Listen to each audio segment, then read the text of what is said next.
reflecting quite a bit on the events of the last week, as I'm sure everybody is, and really trying to put it in the big picture.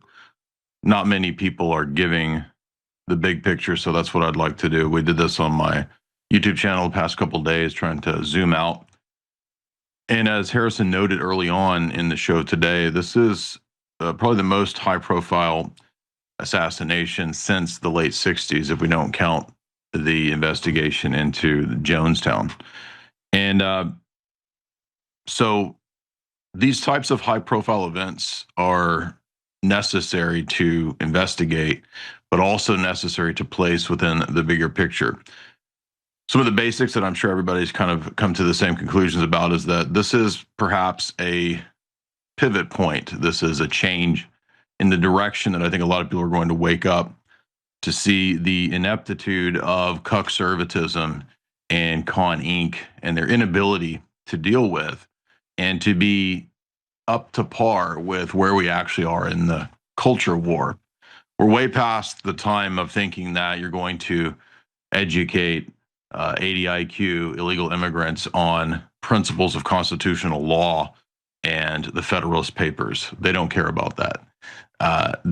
We are essentially being invaded with a kind of foreign force, you could say, that I'm beginning more and more to think is actually, as Alex has noted for many years, I don't doubt that there is a long-term plan for the collapsing of the country in a civil war, but we're beginning, I think, to see the architecture of that mechanism of collapse. How would they actually do that? It's not just the left, because you need a complicit, emasculated, fake right wing and controlled opposition to really aid in that collapse and that furthering of this invasion force, so to speak. But does it mean that everybody involved in being an illegal immigrant is some conscious warrior? We're speaking of generalities here. As somebody noted recently, which I thought was a really perceptive comment, anytime you start to talk about generalities, there's always some midwit that has to chime in with the exception to the rule, as if that disproves the rule. So midwits, that's another big problem in this country, is dealing with a massive uneducated population that is essentially being gradually turned into a giant zombie force. That's the people that you see cheering and likening this to some sort of revolutionary event that they see as a trigger for perhaps copycat events. And I don't doubt that that's going to happen. I do agree with the comment that Vance said. I appreciate people beginning to say, hey, it's not really these local ground organic leftists on the street. This is actually vast NGO think tank foundation networks. Alex pointed out a few months ago that there's around 1 million NGOs out there, and 95% of them are left wing. So this is speaking globally. This is the real locus of influence and power. Not even the media, not even the politicians that come and go. The real locus of power is the networks of think tanks, NGOs, and foundations. So I appreciate Vance saying and acknowledging that and pointing out that the left-wing ones are going to have to be rooted out. But probably easier said than done. We know that, for example, the Soros Foundation a few years ago, according to the New York Times, became the biggest, most influential foundation in the world, surpassing even the Ford Foundation. And I would assume the Rockefeller Foundation as well. So all of these NGOs, think tanks, foundations, and yes, I'm well aware that Israel has its own foundations and think tanks and influence groups. I'm very aware of all that. They all tend to work together and collude, not necessarily every single one, but many of them in general. And the reason for that is that there are techniques and strategies for taking down nations and empires. When I was in the war room the other day with Rob Dew, we had a great discussion about the history of Byzantium and the history of the fall of the Roman Empire. Byzantium is the Roman Empire, if you don't know. We think of old Rome collapsing in 410 or whatever to the barbarians, to the Vandals. I was thinking about the course of the nation and the invasion force weapons of mass migration techniques and strategies that have been used. That's what we were discussing. and how that ties into the left and so forth, and really trying to get people to pay attention to the fact that it's not the leftists on the ground. Those are sort of foot soldier minions, but it really is a network of NGOs, think tanks, and foundations. And that's really been called out and noticed by a lot of people, but people just seem to always get deflected back into the political sphere. The political sphere matters. It has a degree of power and influence for sure, but the politicians come and go. But nobody knows and pays attention to who's running these think tanks and foundations, although it is becoming more and more known. But how do nations and empires fall? What are the means and the methods that bring them down? A lot of philosophers and geopolitical thinkers and historians have discussed this for many, many years. You have all the Old Testament prophets, for example.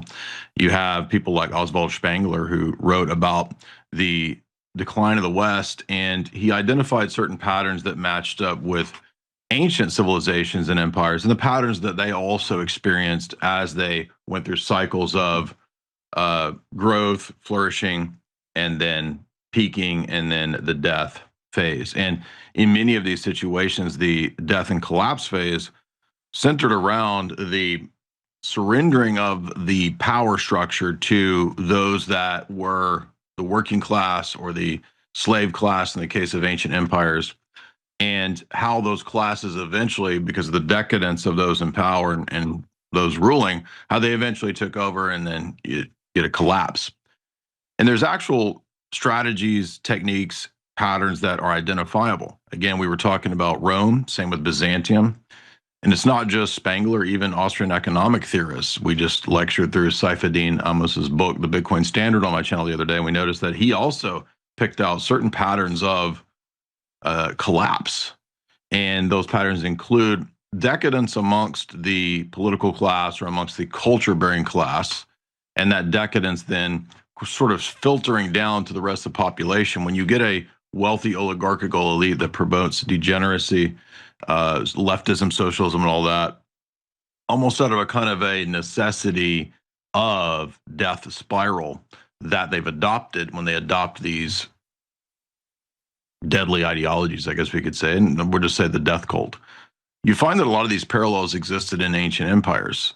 Jamie has been reading through some books that deal with the history of Mesopotamian empires, the history of Egypt, these kinds of countries. And what we find, these empires, excuse me, what we find is that they would begin to adopt the same types of practices of radical and transgender groups.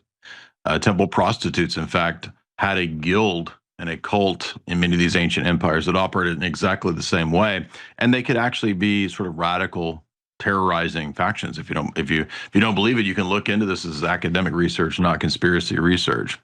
And I think Jamie will come on and we'll talk about that in the near future. If we look at the Old Testament as another case study, in the historical books, we find a lot of Game of Thrones style intrigues of political conspiracies, assassinations, all kinds of things that aren't really new. And I don't mean to downplay. I think that in many ways, Charlie Kirk stood for what was righteous, what was virtue, what was good. And so that death definitely symbolizes an attack on the right and the good by the demonic. And in fact, that's exactly what you see in the historical books. When you read the books of the Kings, the books of Samuel, Chronicles, etc., what we find is that there's an identification of these people who engage in these kinds of plots against church and state, and I'm speaking of the ancient Israeli church and state within the nation of Israel. They're called sons of Belial. They're called worthless persons.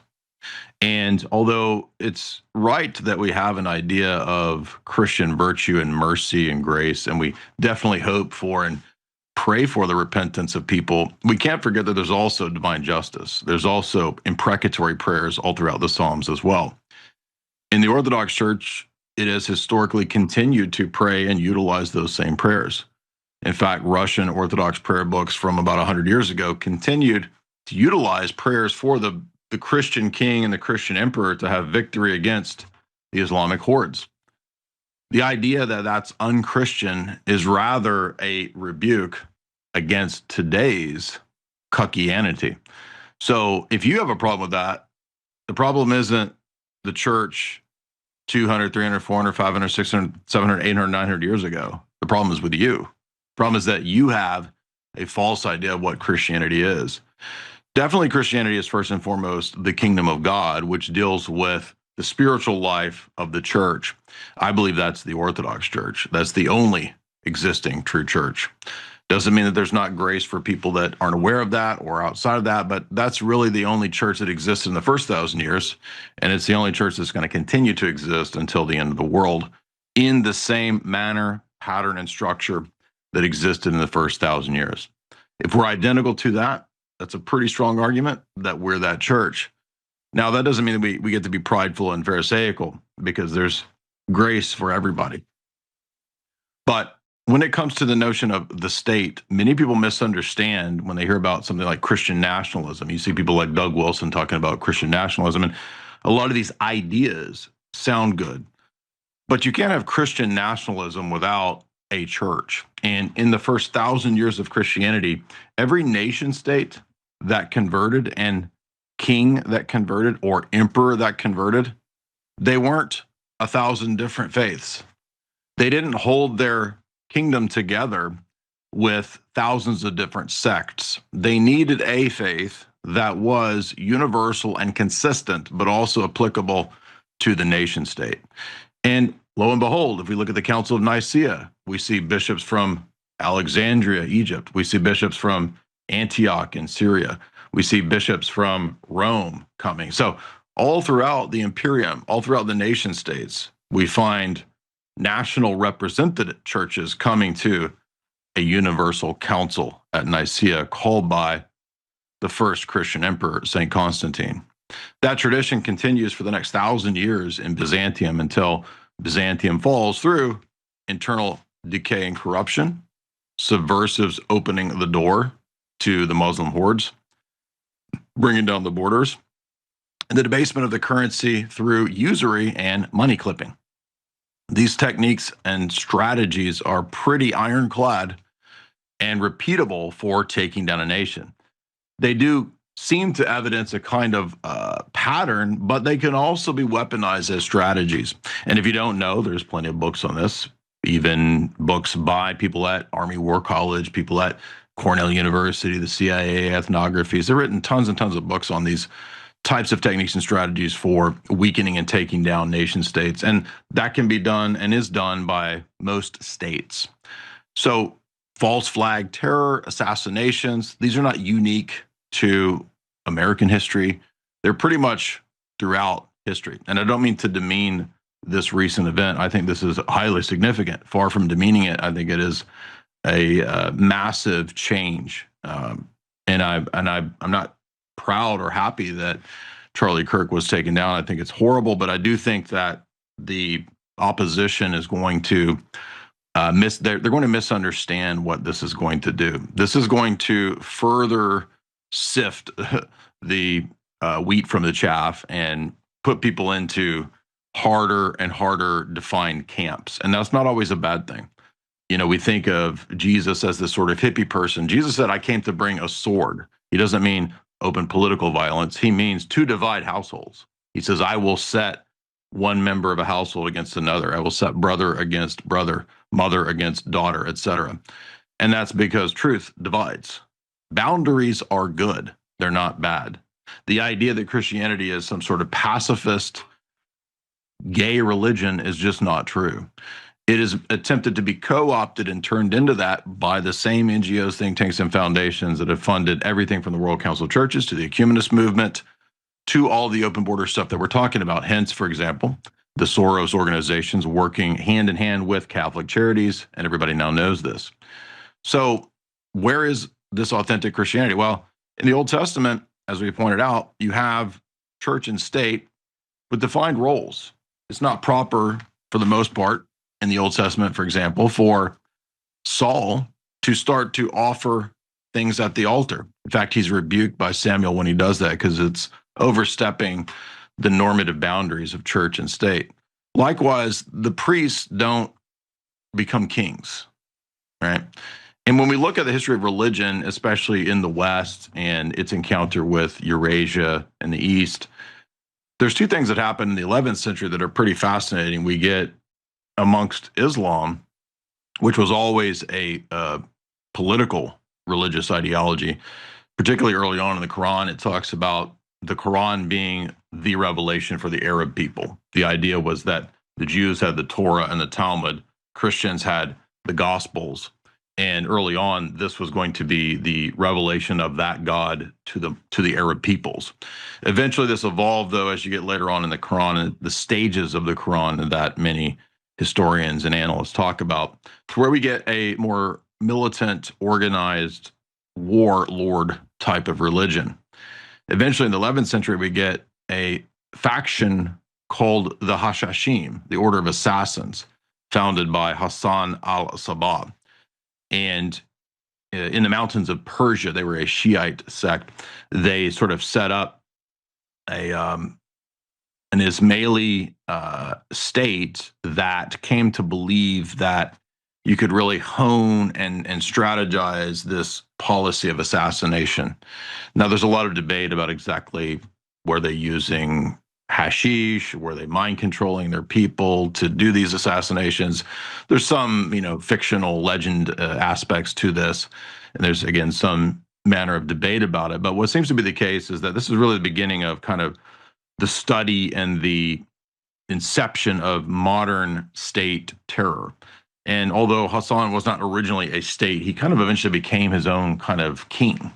So he develops a sort of state, you could say. And I think if I remember, he had a few palaces out in the desert, and he kind of set up a stronghold where he could be his own kind of Islamic state, so to speak. After that period in Western civilization, right around that same time, the 11th century in the West, you had an overstepping of this boundary when the papacy in the 11th century, specifically under the Gregorian papacy under Dictatus Papae, and eventually a few hundred years later with Unum Sanctum, the papacy says that it is now a geopolitical power that has the right to have standing armies. And really, we'd never seen this before when a bishop, a member of the church, starts to have public wars against nation states and standing armies. In fact, in the canons of Chalcedon, it's actually forbidden for clergy to have a state role. That's because if you look at the symbolism of the Byzantine double-headed eagle, it's not Masonic. This is way before there was any Scottish Rite Masonry or Freemasonic co-opting of those symbols. It's a symbol of church and state with two heads with one body. And that's the Byzantine model, that church and state operate in what's called symphonia. That's the idea that you find in the Old Testament between church and state. In the nation state of Israel, there's the priesthood, the Levites, etc., the Aaronic priesthood, and then there's the royal house of David. And this is a symphonia. They don't overlap. The priest typically is not really supposed to ever be a king. And that's because Christ, as the fulfillment of these prophecies, types, and symbols, is the prophet, priest, and king. When Christ comes, many evangelicals and many people after the Reformation adopted the idea, or more particularly after the Radical Reformation, adopted the idea that God has nothing to do with the state. The state is a secular institution. With people like Roger Williams, the famous Baptist, we get the idea that the state has absolutely nothing to do with God whatsoever. And that's really the beginning of the idea of the separation of God from the state. There's always been a degree of separation of church and state, except for perhaps the Hashashim or classical Islam, real Islam, or the papacy in the Gregorian period or in the Renaissance period, right? Outside of those examples, there's typically been an understanding of a separation of church and state. And they're supposed to work in tandem, and they govern in different ways, different spheres, right? If you think of man as a body and a soul, well, the state deals with the affairs of the body, the protecting of the nation, warfare, etc. The church dealing with the affairs of the soul, the spiritual man, the spiritual side. The spiritual is higher in authority when it comes to the ultimate power, but the church still has a role of speaking to the state. And in fact, classically in Christianity, I know this is going to blow a lot of your minds, but the church coronated kings. Up until about the 1700s, everybody in the world was under some kind of king. For the most part, there's a Italian republic, there's an ancient Roman republic, and a lot of people worship republics and they worship the idea of Platonism and Plato's ideal republic. But the people that really worship Plato's republic are called communists. Do you know the Soviets were called the Union of Soviet Socialist Republics? Republicanism and the Soviet idea all have their origins in Plato. So I'm not trying to knock the American Constitution because it has a lot of Christian influence. It has influence from Roman common law. It has influence from Christian church law, canon law. And it has influence from everybody from Machiavelli to ancient, Roman writers. I mean, it's got a lot of influences, and I'm not knocking it. But one of the problems, one of the flaws is this idea that we're not going to have a specific deity. We're going to have a generic deity. And that generic deity is so inchoate and so ambiguous and elastic that it could really be any kind of God you want. It could be the deistic deity of the Freemasons. It could be, hell, it could be Satan, if you're a Satanist. That's not going to work for a Christian nationalist movement. You got to have a single type of Christianity. And that might be a hard pill for people to swallow. It might be a hard message, but it's time to look into historic Christianity. It's time to look at how was Christianity functioning and operating for the first 1,000 years. It wasn't Mormonism. It wasn't evangelicalism. It wasn't Calvinism. It wasn't any of these things. It was Orthodox Christianity. Kings and emperors, throne and altar. In the 1700s, the Freemasonic movements funded by both by Protestant and Jewish banking power, according to Carol Quigley, funded and fostered a movement to destroy throne and altar throughout Western civilization and throughout much of the world. This was called the French Revolution, and it tried to bring about radical atheism, socialism, communism, Jacobinism. All those things were the same thing. This movement pretty much succeeded for the next couple centuries to remove most of the world's monarchs and the power of the church in the social sphere. And we've heard for so long how bad the church was in the Dark Ages. And did you know that these terms are actually invented by atheists? People like Voltaire, who hated Christianity, he's the one that came up with the idea of the Dark Ages, the idea that the Middle Ages were this dark retrograde time before Hume and Kant and Locke and these Enlightenment goblins, who themselves are kind of Enlightenment just degenerates, especially David Hume. Well, these people decided to enact and bring about a kind of republic, democratic, secular ideology based around constitutional principles. And I'm not saying constitutions are bad. I understand Magna Carta. I understand all that stuff. But the problem is that this doesn't work on the basis of natural rights theory. Once natural rights theory is tossed out, because people begin to realize, well, if there's not a specific God, there's really no basis for the natural law and the natural right. So this leads people towards the direction of more and more progressive liberalism and nihilism. Father Seraphim Rose wrote a famous book called Nihilism, Roots of the Revolution. In that book, he tracks the phases that revolutionary philosophy goes through. It begins as a kind of Enlightenment, universal, utopian kind of idea. We're going to change the world through economics and teaching everybody the Federalist Papers and making everybody in the world constitutional, democratic republic governments. And of course, none of that worked when you try to import that to Afghanistan or sub-Saharan Africa. So what's the problem? Maybe the problem is the Enlightenment ideologies themselves. Doesn't mean everything about the Enlightenment is wrong, but the root assumptions of the Enlightenment might have serious flaws.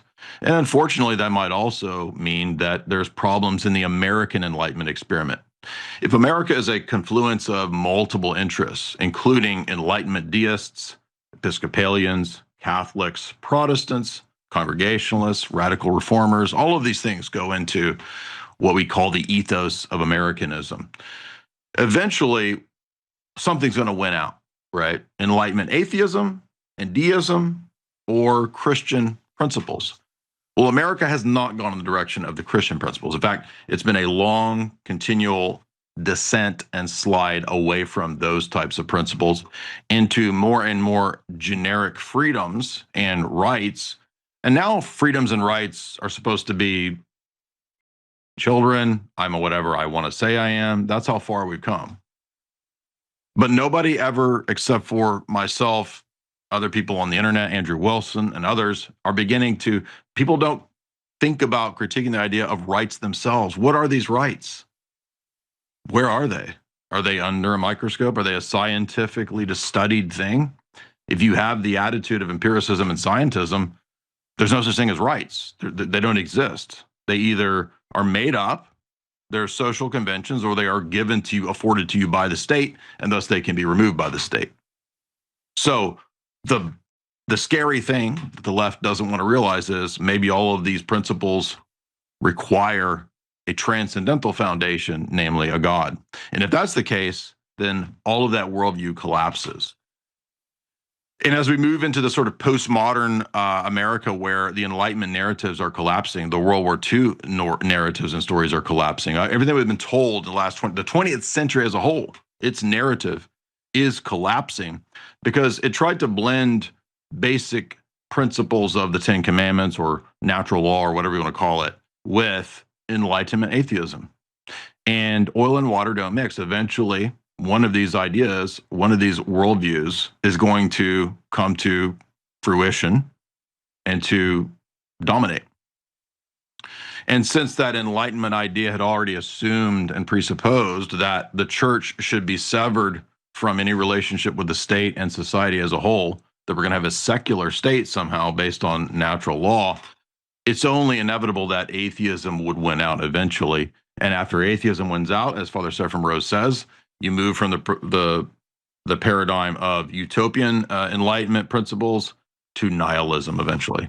Nihilism and postmodernism are the end result, and everything is irony, everything is shitposting, everything is trolling, including your whole life, including even the actions of targeted assassinations and school shootings by the last 7 or 8 shooters. So we're talking about history, we're talking about Western civilization, we're talking about the development of Enlightenment, secularism, and the end result of the postmodernism and the nihilism that would come when we severed ourselves from historic Christianity. And that includes the state. There's a famous Russian philosopher and statesman named Pabanatiev, and he wrote a book about the role of church and state. And he was writing right around the time of the assassination of the Tsar by the Bolsheviks. And he pointed out that the message that is always given by people who want the eradication of any relationship of church and state or anything for God to do with society in general is that it's based around freedom. However, what ends up happening isn't that you actually get freedom, you actually get the state becoming a new de facto church. The state then becomes the determiner and the arbiter of life and death. The state decides all these key issues without any firewalls or checks or any other competing firewalls or division of power, so to speak, right? And I think the idea behind the American government structure was, of course, divisions of power in as many ways as possible. And I definitely believe in that kind of decentralization to a degree. But the problem is that in the radical religion of equalitarianism and egalitarianism that has been adopted today, it assumes that everybody is an interchangeable economic unit. If you watch the Sam Hyde show, the first episode, Dear Elon, was dealing with that. I contributed to that one. And the most recent one, as you guys have been seeing the clips today, also speaks to this with this idea that everybody can just be kind of integrated into some, globo blob of the same culture, the same religion, the same whatever, without retaining their unique, distinctive qualities or recognizing disparities. It's not wrong, or you're not bad for recognizing things that are real and that are factual. I went to Jamestown a few weeks ago after speaking in DC at an event at the Ludwell conference, and I'd never been to the museum and visited the, Jamestown before, and if I recall, it is a Rockefeller funded big complex. So I'm not surprised at all the woke stuff, but the majority of the exhibit of the museum is actually really a testament to the worship of new gods of civic equality and blackness, which has really nothing to do with people fleeing from England to try to create the Jamestown colony. Um, it's just weird, right? In other words, the whole apologetic of the place was anti-colonialism. But if you really study history, and I have a history degree, you'll notice actually from a lib college, I was taught history by the most ridiculous libs, and it actually made me helped make me not lib to study history and understand that we have the idea that Christian nations and empires were evil. Well, they were not near as evil as everything else going on. And Christianity helped to try to temper and to change civilization and brought a lot of actually civilizing elements to many, many degenerate cultures. For example, Aztecs, Mayans, and others sacrificing tens of thousands of people on high holy days. I think Catholicism, at least Spanish Catholicism in those centuries, maybe not Catholicism now, but Spanish Catholicism back in those centuries was way better than that kind of hideous demonic practice. And now people are wanting to return to some kind of hideous demonic type of practice like that. That's what we see with the outbursts of these physically disgusting people reflecting what's on the inside. It's not an infallible rule that the external reflects the interior, but in many cases and many times it does. For example, one of the vices is gluttony. If you have a problem with gluttony, that will be shown in the exterior, and that will be significantly overweight. Please don't be a midwit and try to correct me about how some people have thyroid problems. I'm aware of that. I'm speaking in generalities, so you don't need to bring in the exception to the rule to try to sound smart. Intelligent people should be able to speak in generalities without having to qualify and define every single term. Now, if you have a problem with gluttony, then it's probably going to be reflected in the exterior. We've all seen the mugshots of people in these radical leftist groups, and they look like demons. They look like goblins. Are you surprised that the exterior is reflecting the interior? We're not Gnostics, and so we would absolutely expect that the interior would be reflected in the exterior. Again, it's not infallible. You can have a beautiful person who's very wicked and evil, but in many cases, the vices tend to manifest even in a physical and physiognomy type of way. It's not accidental, for example, that many leftists and social revolutionaries in history have been physically ugly, demented, and deformed and outcast individuals.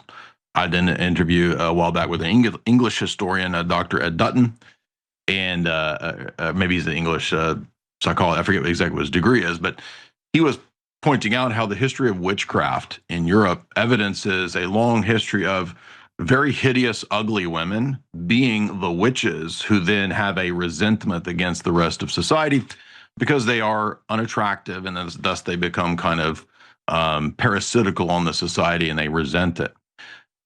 There is something to that, right? That you then see this evidenced in a lot of the people on the sort of the ground of the left and even amongst the ranks of the left. There's something about that worldview because that person begins to hate humanity. It's very easy for them to then adopt ideologies of anything that would cull or kill humanity. Thus, it becomes amenable to recruiting people into a death cult. And it's accurate to call it a death cult. Many of the religions and sects that we've been talking about end up being kinds of death cults that want to end humanity when they reach that nihilism stage of their development. And unfortunately, empires and nations can also develop in that same way. If you read the Proverbs, it talks often about nations that choose justice and righteousness and nations that choose wickedness and evil, and the end goals and the end states of those peoples and nations. But we have to also take into account that in our era, we don't live in the Middle Ages. We don't live in a period when we can actually expect some immediate Christian state. That's why a lot of these movements are rife. They're ripe for honey trapping people and for, you know, ideologically misguided young people who oftentimes are the tools and the pawns of revolutionary movements, whether far right or far left. They get used, they get dupes. They're the patsies that are used in these kinds of operations. And that's probably what's going on in the case of Tyler Robinson, although we don't know all the details yet. But my guess would be that he was some sort of radicalized patsy in some sort of probably 764 calm Satanist tranny type group. Those are the things that we've interviewed BX about here on the Alex Jones Show. My guess would be that that's probably an element of this, but there might be other individuals or other players, other actors that will probably become clearer over time that benefited from this major political high-profile event. Assassination and terror then are meant to neutralize, and they're meant to create fear and sea change, sometimes in one direction towards the right, sometimes perhaps in the direction of the left. If we look at operations that I've covered, like Gladio extensively, I'm well aware that Gladio was a so-called far right or a right-wing move against the Soviets. This was the idea that you could have cells all throughout Europe that were in place to engage in assassination, black ops, terror bombing, high-profile mass shootings. All those things are part of Gladio in the event of the NKVD or Stalin invading Europe. I don't think it was really plausible that Stalin would or could invade Europe. But regardless, that's the older Gladio networks that still exist in the sense of the strategy and the technique. So what do we see in these types of mass shootings and events? Well, we see a lot of patsies that are very useful in the case of especially the movement with people who are mentally unstable. That's a kind of a perfect type of person to be put in a position to do that. Now, I'm not even saying that this necessitates that there was some handler. He could have just been easily provoked or agitated himself to do this on his own. I think Alex said a few days ago something that I've been saying for a long time. We don't really need MK Ultra mind controlled assassins per se. I think for a high profile event, you probably would need some kind of patsy or some kind of person in that role. But in general, I mean, people are becoming MK Ultra in mass through the pop culture and through living every day on the internet. I think the younger you go, the more people have been raised on the internet with immediate access to the most degenerate stuff right away. This is a recipe for disaster. I don't know what the answer is exactly on all of these things, but that's, I think, where we are. That's factual. In the case of high-profile assassinations and events like this, again, I interviewed Sammy the Bull, the most famous living hitman probably out there. He was John Gotti's number two. I've done multiple podcasts, maybe even 7, 8 podcasts with Sammy the Bull. I've talked to him a lot. And he made the point that anytime there would be an event or a hit like this, he said what he would have done to arrange a high-profile thing was to have the real people who were the shooters or the killers, and then the dupe or the patsy who thought he was involved in some kind of thing, but he was misled, and he would take the fall. Again, the patsy, the dupe. I don't know, again, if that's exactly what happened here, but my guess would be that in a high-profile event like this, it's very likely that there would be some larger entity involved. Most high-profile assassinations involve other entities. I don't know if Israel is involved. It's definitely possible. Israel does have a long history of high-profile political assassinations. It's very well known. They write books bragging about it. You can read Victor Ostrovsky's books that talk about these kinds of things by way of deception.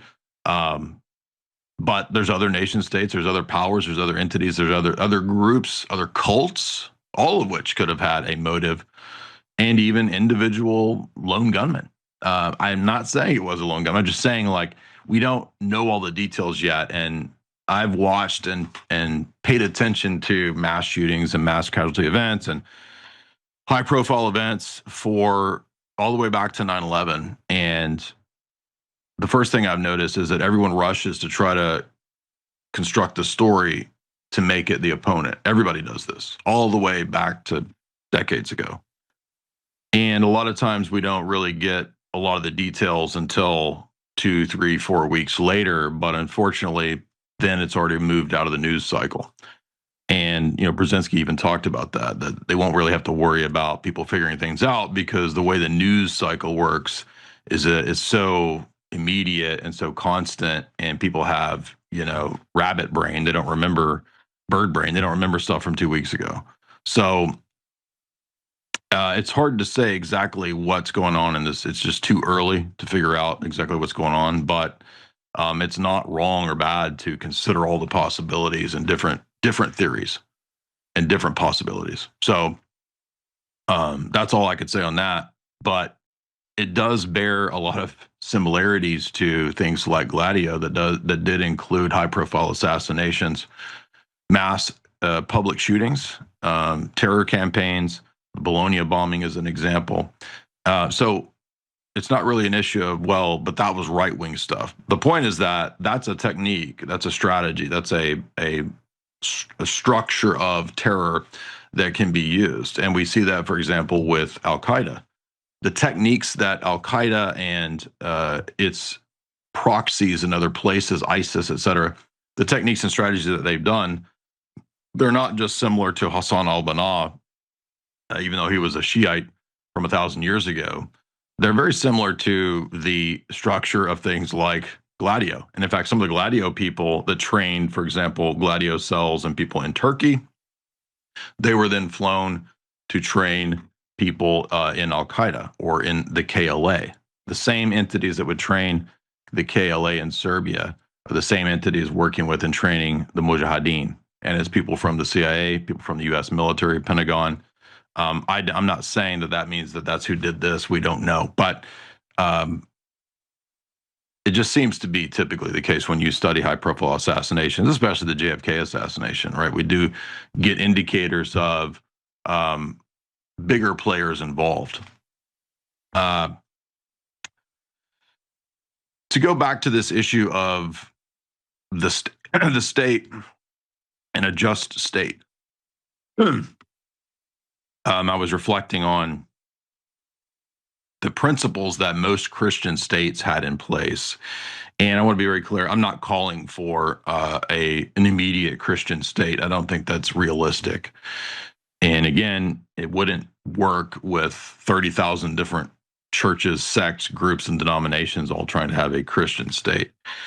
Historically, the only Christian states that have really lasted and flourished were Orthodox Catholic states of some fashion. Even the Protestant states, originally the German princes were the ones that supported, for example, Martin Luther. And a lot of Martin Luther's success, at least in terms of numbers, was really responsible. The responsible party wasn't Luther's ideas so much as the German princes that supported him and didn't like the Pope. So there was a lot of geopolitical motivations behind even Luther's Reformation. And you'll notice that the Protestant states didn't last very long, right? It was only maybe a few hundred years before they collapsed to liberalism and to secularism and to the Masonic revolutions. And they were absolutely Masonic, made no mistake about it. All the revolutions to get rid of throne and altar were Freemasonic across the board. But speaking of the Christian state,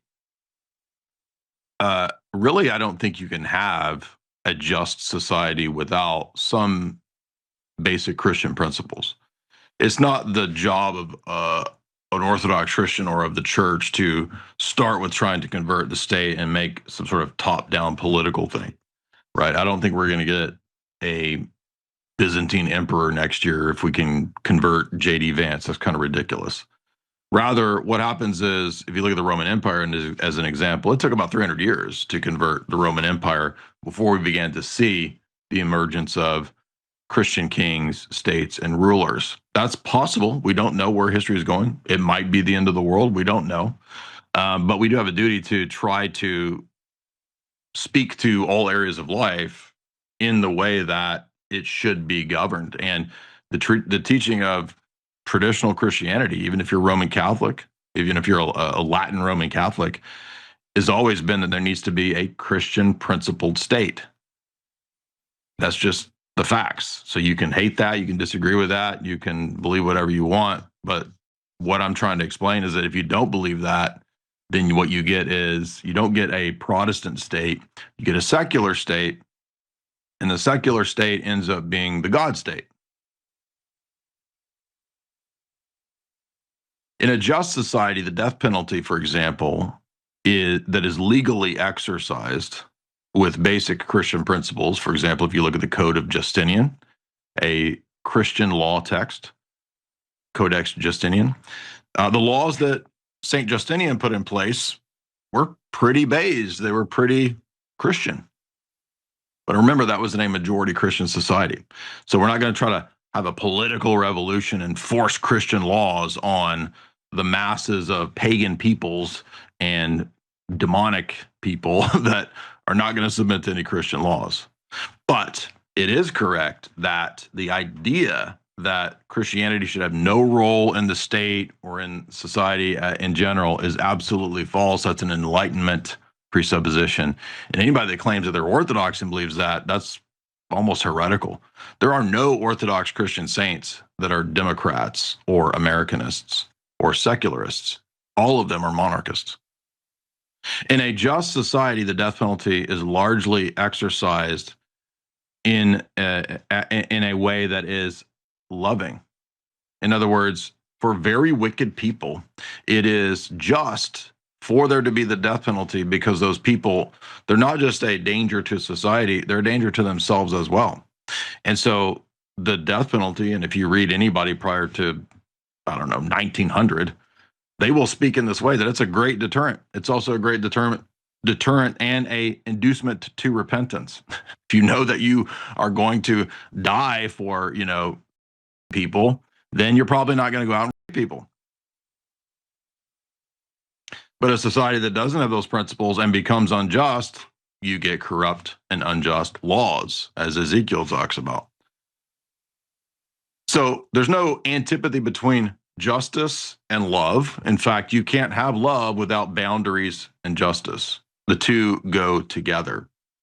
A father that loves his children chastises them, as Hebrews says, and doesn't let them do everything they want. That's raising goblins and demons. If you let them do whatever they want, you have to have boundaries. Now, you don't have to be a tyrant, but you got to have boundaries, and wisdom is the balance there that you can figure out, hopefully, in time as you progress in age and gain some wisdom. But remember, there is no antipathy, again, between the death penalty and that being exercised against very wicked people. Not all sins are equal. All sins are sins, but not all sins are crimes, and not all crimes are equal.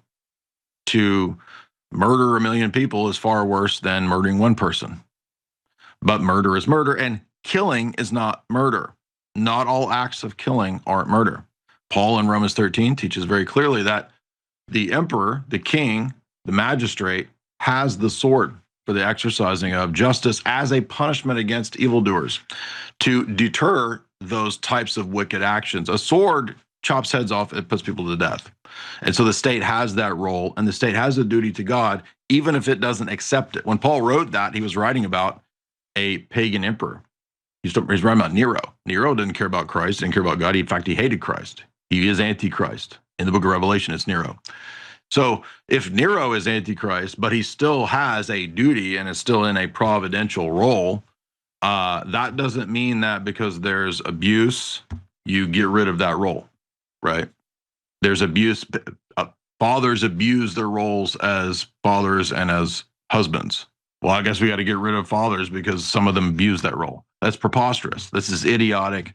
This is the thinking of the left, right? So no, you can't have a functioning, healthy society without some kind of state with some kind of authority to exercise things like the death penalty for certain heinous offenses. And this is how Western civilization functioned. Byzantium wouldn't have been as successful as it was without its religion, its gold currency, and its Christian laws. Those things together made for a healthy society. But remember, the state isn't God. We don't put state and politics first. As Orthodox Christians, we put Jesus first. We put the religion first. In fact, I was listening to some of the minor prophets. I was listening to Haggai and Zephaniah and other texts from the Old Testament. And God rebukes them for putting politics first. He says, you worry about your wages and you worry about this and that, and you don't put the house of God first. You were lazy about the house of God. And so he says, you put your money in your bags and the bags have holes and the money runs out and you can't keep up with the inflation. I think the bags in the money, the bags with holes in the money, that's referring to the devaluing of the currency. He's saying that you can't keep up with the inflation because of usury and because the nation is wicked. And why are they wicked? Because they're putting politics first. They trust in kings and princes and sons of men, as the psalm says, as we listen in every Orthodox liturgy. Trust not in princes and sons of men, God first, but the state has a duty to God.